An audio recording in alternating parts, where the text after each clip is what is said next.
everybody, and welcome to my lab. So today, what we're going to be doing is making some agar dishes. We're going to run them these guys, which I ran a bunch of them the other day. They didn't came out like I like them, so we're going to dump these, run the fresh ones that I got, and go from there. Pretty much got everything we need right here. Scale, agar. I keep my agar powder in this little KFC dish just because it's convenient. Preserved corn water. I clarify this when I make the corn that I use for some of my jars. The main purpose of the corn is to get this water, and then I put a little bit of agar in it, let it sit over a few days, and it clarifies into that beautiful color. Then I run it through a coffee filter.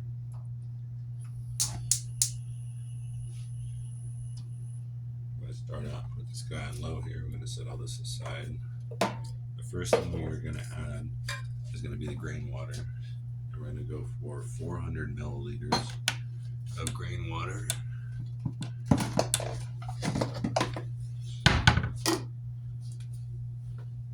Usually I pre-filter this stuff. I have a chance to, so we're going to do some pre-filter here. One thing that I like to do when I'm pre-filtering, these coffee filters suck. They do a really good job, but they cause kind of like a moisture lock. So I'll take a skewer, I'll break it into 3 pieces. Then I'll place those pieces underneath the coffee filter in 3 different locations.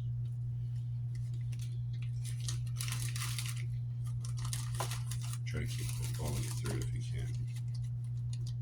Generally, once they're in place, they'll kind of keep themselves in place. This corn roller is probably going to make a mess as it's not in a proper pouring container. So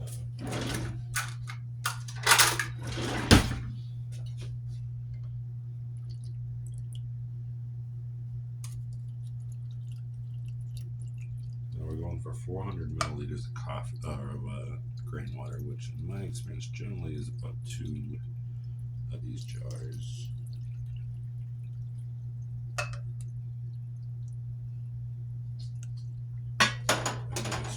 So turn that off for now.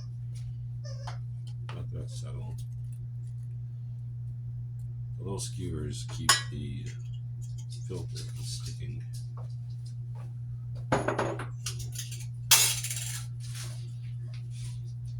These I pre-prepare. As I prepare them, after I prepare them, I run them through my pressure cooker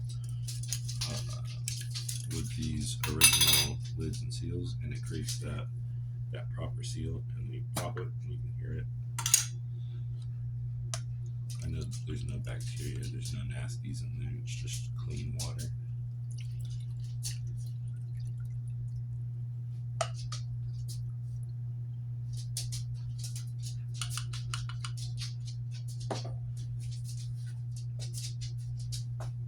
So we already surpassed the 400 milliliters that they need. But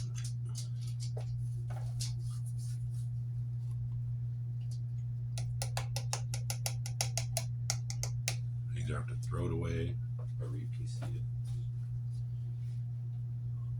That's exposed to contamination at this point. These away.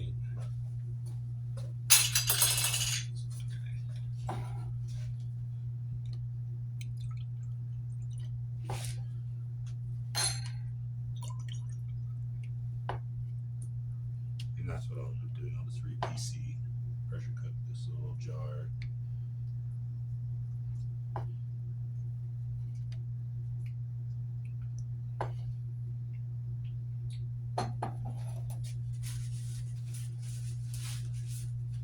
We're just shy of 400 milliliters. Just a splash. These jars are not meant for pouring sick.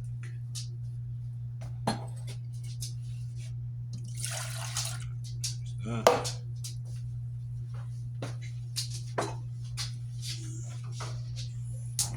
We're going to turn this on to like a medium high to get started.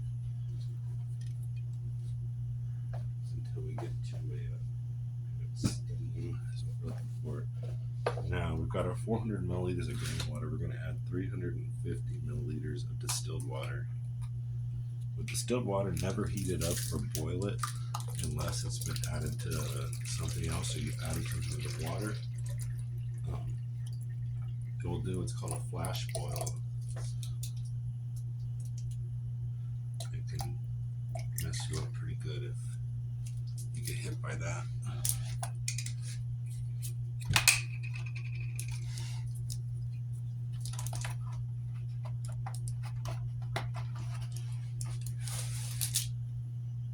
And we had a little too much of those.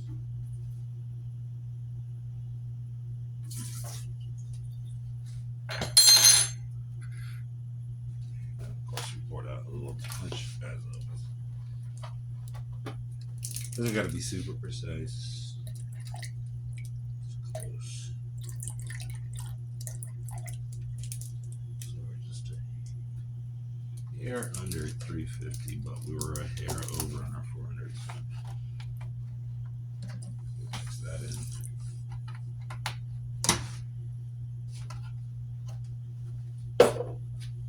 So the trick with the agar powder, a lot of people have problems with this, and they have problems gelling, and I've had mixed results too.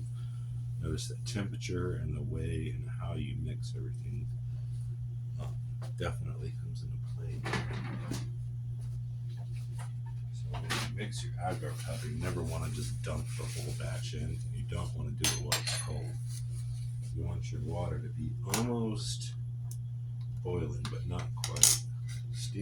Steaming definitely. So we'll throw this in here. And we'll throw this in here. Our scale. And then we're looking for 13 to 14 grams of agar. And this stuff is pretty dense, so it doesn't take much to get that amount. If you can't find agar, you can either order it online or you can check your local health food store. That's where I get mine from, Wildly Natural Whole Foods in Farmington.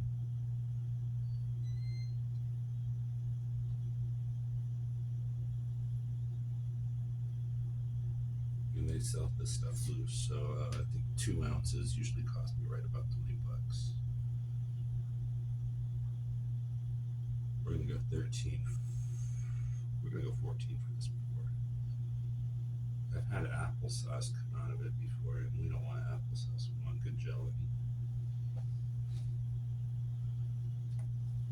And for those of you who don't know, agar powder is actually a seaweed. It's been processed.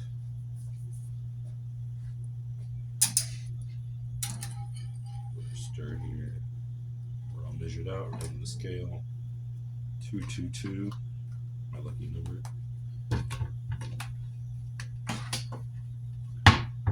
Oh, and I bought a new scale too. This one's for measuring out my grain box. Not too bad.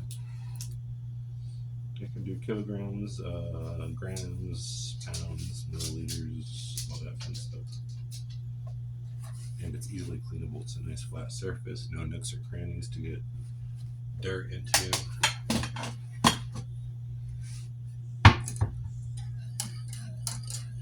So we keep slowly stirring our water here.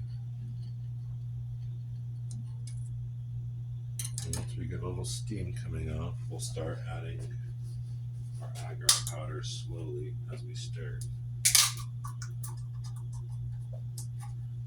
These are the new cups I'm using. They are PP5, and it's like 50 cups for like $13. They seal really well. Your agar shouldn't get dried out. But I don't like the way these pores came out, so I'm going to dump all of them. Beautiful thing with the PP5 is I don't have to sit there and hand wash and clean and then decontaminate everything. I can just throw them in the pressure cooker after I do my pores, and they will be just fine. Since I've not put anything into them. Life will be beautiful. I will be ordering these again. I do like the Petri dishes, but there's some problems with them for sure. These ensure 100% contamination-free process. So right about here we start to boil.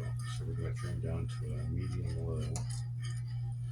Leave that simmer, just chill it, and then we're going to slowly add our agar. Not all at once. Just got to slowly mix it and stir it. And this stuff too, you got to keep an eye on. You turn your back on this stuff for 1 second, you'll have a huge mess to clean up. But if that does happen and your agar overflows, just let it cool off. It'll fill up that whole section of your pot, probably extinguish your stove flame. But once it cools off, you can just peel the whole thing out and clean her up. Lessons learned the hard way.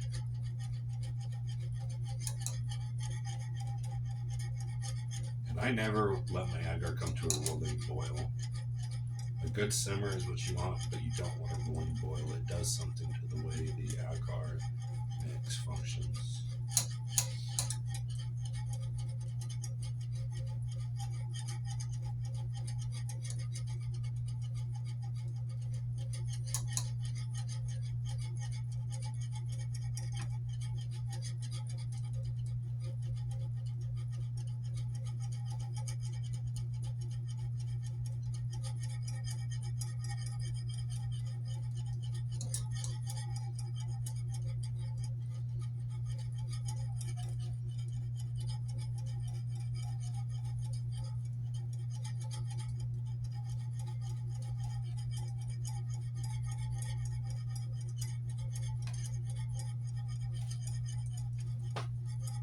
This is the most tedious part of the process, is sitting and slowly adding all this in without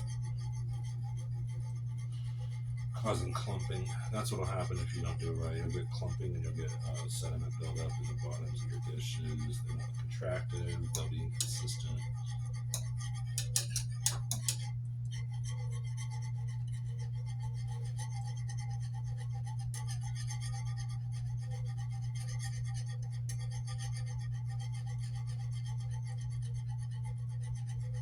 Sure, there is an easier way to do this, but this is just what I found out.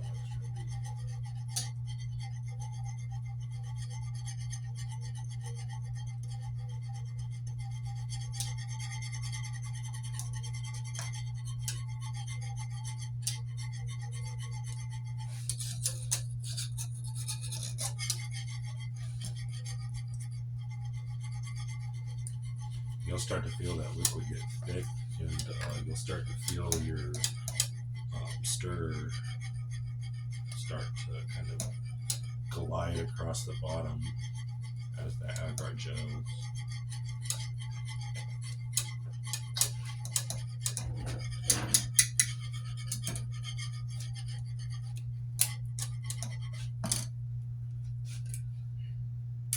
Do not turn your back on this stuff. You do like 30 seconds. Sometimes they're gonna mess with it, but it's a learning process. You learn as you go. So I like to pour my agar into my plates at around 117 degrees, but that was also with those other plastic petri dishes. I might try a higher temperature, but I can't go too high because I pour with a syringe. I don't want to melt my syringe either. Turn this up just a little bit until you start to get some action.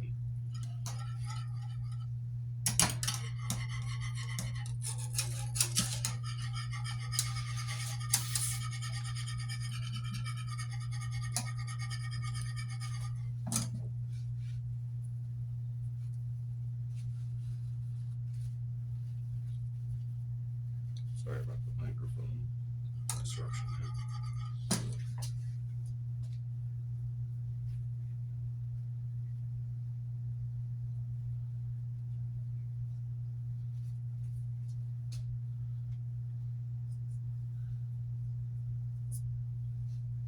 I used to have a microphone that excellent. That crept into my camera, and then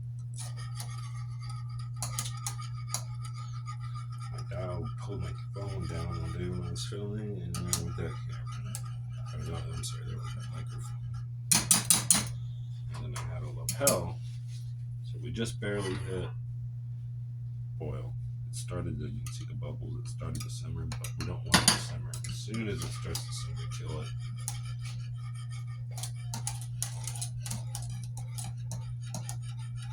Stir for a minute or two.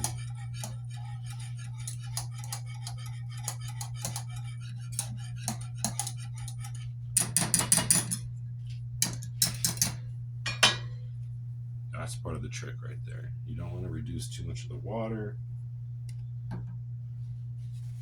You don't want to boil out anything. You don't want the agar to boil or it'll